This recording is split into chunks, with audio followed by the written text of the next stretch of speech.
Hello friends, जय हिंद।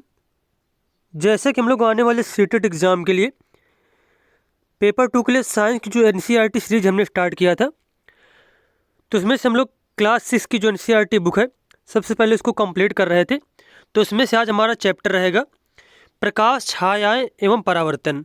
और इसके पहले इसके जो 10 चैप्टर थे वो हम लोगों ने कंप्लीट कर लिए थे। उन सभी की प्लेलिस्ट आपको मिल जाएगी सीटेट 2025 साइंस एनसीईआरटी के नाम से। जो लोग पिछले वीडियो देखना चाहते हैं तो लोग प्लेलिस्ट में जाकर देख सकते हैं। और अगर उनको ये वीडियो अच्छा लगे तो चैनल को सब्सक्राइब करें, वीडियो को लाइक करें, कमेंट करें। तो चलिए देखते हैं। सबसे पहले यहाँ पे बताया गया है दीप्त वस्तुएं क्या होती हैं। सबसे पहले बताया गया दीप्त वस्तुएं क्या होती हैं। जो वस्तुएं स्वयं प्रकाश उत्सर्जित करती हैं उन्हें दीप्त वस्तुएं कहते हैं। जैसे कि सूर्य, तारे, जुगनू, विद्युत का बल्ब आदि, ये सारी चीज़ें क्या हैं? ये सारी चीज़ें दीप्त वस्तुएं हैं। और ये क्या करती हैं? स्वयं का प्रकाश उत्सर्जित करते हैं, इसलिए इन्हें दीप्त वस्तुएं कहा जाता है। उसके बाद बात की जाए पारदर्शी वस्तु क्या होती हैं। जिस वस्तु के आर पार देख सकते हैं उस वस्तु को पारदर्शी वस्तु कहते हैं। जैसे कि शीशा हो गया, कांच हो गया, पानी हो गया। तो इनके आर पार जो है एक एक ओर से दूसरी ओर देखा जा सकता है, तो इन्हें क्या कहते हैं? इन्हें पारदर्शी वस्तुएं कहा जाता है। उसके बाद बात की जाए अपारदर्शी वस्तुएं क्या होती हैं। जिस वस्तुओं को जिस वस्तु के आर पार नहीं देखा जा सकता उस वस्तु को अपारदर्शी वस्तु कहते हैं। जैसे कि दीवार, लकड़ी, पुस्तक, इनके जो है आर पार नहीं देखा जा सकता, इसलिए इन्हें जो है अपारदर्शी वस्तुएं कहा जाता है। वहीं बात की जाए पारभासी वस्तुएं क्या होती हैं। जिन वस्तुओं के आर पार देख तो सकते हैं परंतु बहुत स्पष्ट नहीं, ऐसी वस्तुओं को पारभासी वस्तुएं कहते हैं।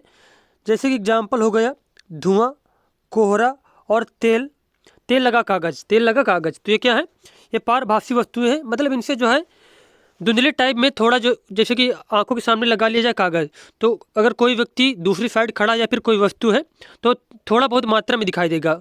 ना ही मतलब एकदम धुंधला दिखाई देगा, ना ही एकदम साफ दिखाई देगा, कुछ मात्रा में दिखाई देगा। तो इसे कहा जाता है पारभासी वस्तु। क्या कहते हैं? पारभासी वस्तु कहा जाता है उनको। उसके बाद बात की जाए छाया वस्तुएं क्या होती हैं। तो छाया वस्तुओं के बारे में बताया गया है। हम जानते हैं कि प्रकाश सरल रेखा में गमन करता है। जब कोई अपारदर्शी वस्तु इसे रोकती है तो उस वस्तु की छाया बनती है। जैसे कि कमरे की दीवार, इमारतें, सतह जो छाया की तरह कार्य करते हैं, तो इन्हें कहा जाता है छाया वस्तुएं। क्या कहते हैं इनको? छाया वस्तुएं कहते हैं। हम सूर्य को सीधे कदाप नहीं देखना चाहिए। हमें क्या? सूर्य को सीधे कदाप नहीं देखना चाहिए। ये हमारी आंखों के लिए अत्यंत हानिकारक हो सकता है। उसके बाद बात कीजिए प्रकाश की। हम प्रकाश के बिना वस्तुएं नहीं देख सकते हैं। प्रकाश वस्तुओं को देखने में सहायता करता है। अब यहाँ पे बताया गया है दर्पण के बारे में। दर्पण क्या होता है? वह वस्तु जिसमें किसी वस्तु का प्रतिबिंब बनता है दर्पण कहलाता है। दर्पण दो प्रकार के होते हैं। पहला है समतल दर्पण। जिस दर्पण की परावर्तन सतह समतल होती है उसे समतल दर्पण कहते हैं। जैसे कि इसका उपयोग घरों में चेहरा देखने के काम में आता है। इसका उपयोग किस में आता है? चेहरा देखने के काम में आता है। उसके बाद बात कीजिए जो दूसरा दर्पण होता है तो उसे कहा जाता है गोलीय दर्पण। क्या कहते हैं उसको? गोलीय दर्पण कहते हैं। गोलीय दर्पण कांच के खोखले गोले का भाग होता है जिसकी एक सतह पर पॉलिश की जाती है। जिसकी एक सतह पर क्या की जाती है? पॉलिश की जाती है। और यह दो प्रकार के होते हैं। गोलीय दर्पण जो होते हैं दो प्रकार के होते हैं। उसमें से पहला होता है अवतल दर्पण, दूसरा होता है उत्तल दर्पण। कौन कौन से होते हैं? अवतल दर्पण और उत्तल दर्पण। अब बात की जाए यहाँ पे परावर्तन की।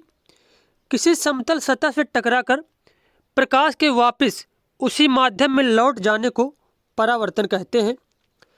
जैसे कि झील अथवा तालाब के पानी में पेड़ों, इमारतों तथा अन्य वस्तुओं का परिवर्तन देखते हैं।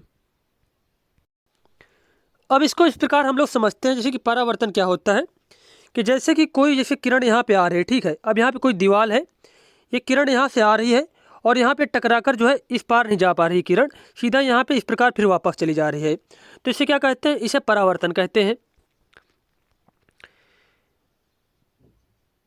उसके बाद यहाँ पे बताया गया है सूचित छिद्र कैमरा के बारे में। सूचित छिद्र प्रतिबिंब तब संभव है जब प्रकाश केवल सरल रेखा में गमन करे। कब संभव है? जब प्रकाश केवल सरल रेखा में गमन करे। और यहाँ पे एक एग्जाम्पल बताया गया है, सूचित छिद्र कैमरे से सूर्य के तीव्र प्रकाश में सड़क पर गतिमान वाहनों एवं व्यक्ति को देखें। मतलब यहाँ पे एग्जाम्पल बताया गया कि आप लोग ऐसा करके देखें।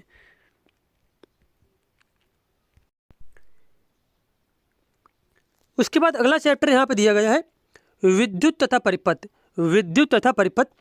तो विद्युत के बारे में बात की जाए, किसी चालक में विद्युत आवेशों से बहाव से उत्पन्न ऊर्जा को विद्युत कहते हैं। विद्युत आवेशों के बहाव से उत्पन्न ऊर्जा को विद्युत कहते हैं। विद्युत के प्रकार की बात की जाए, यहाँ पे तो स्थिर विद्युत आवेश के रूप में होता है। विद्युत के प्रकार जो है स्थिर विद्युत आवेश के रूप में होता है और इसे अधिक मात्रा में उत्पन्न नहीं कर सकते हैं। गतिशील विद्युत का उत्पादन बहुत ही अधिक मात्रा में किया जा सकता है। अब यहाँ पे बात की जाए विद्युत सेल की, तो धनात्मक की बात की जाए, विद्युत सेल में धातु की जो टोपी होती है उसका वो धनात्मक सिरा कहलाता है। और ऋणात्मक क्या है? धातु की डिस्क या जो है वह ऋणात्मक सिरा कहलाता है।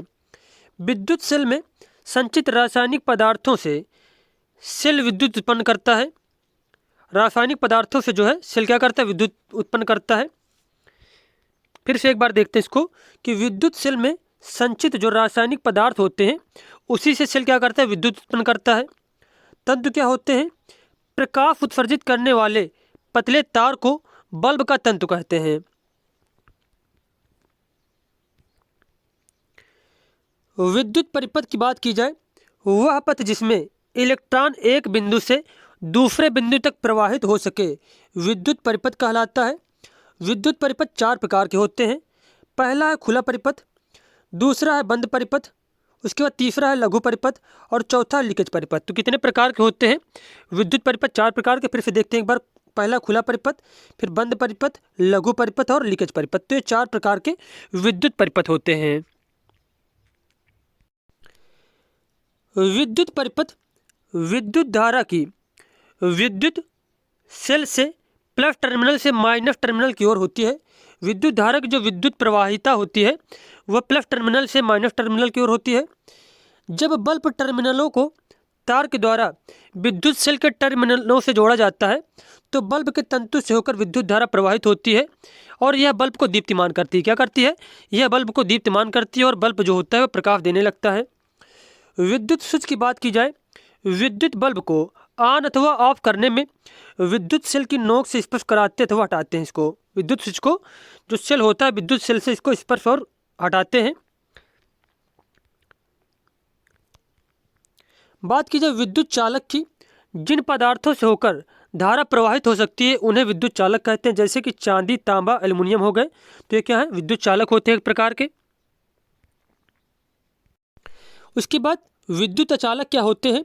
वे पदार्थ जिनमें विद्युत धारा प्रवाहित नहीं होती है अचालक पदार्थ कहलाते हैं तथा इनमें मुक्त इलेक्ट्रॉन ना के बराबर होते हैं। जैसे कि एग्जाम्पल बताया गया है, रबर, प्लास्टिक, कांच आदि जो है विद्युत के अचालक होते हैं या फिर विद्युत के कुचालक होते हैं।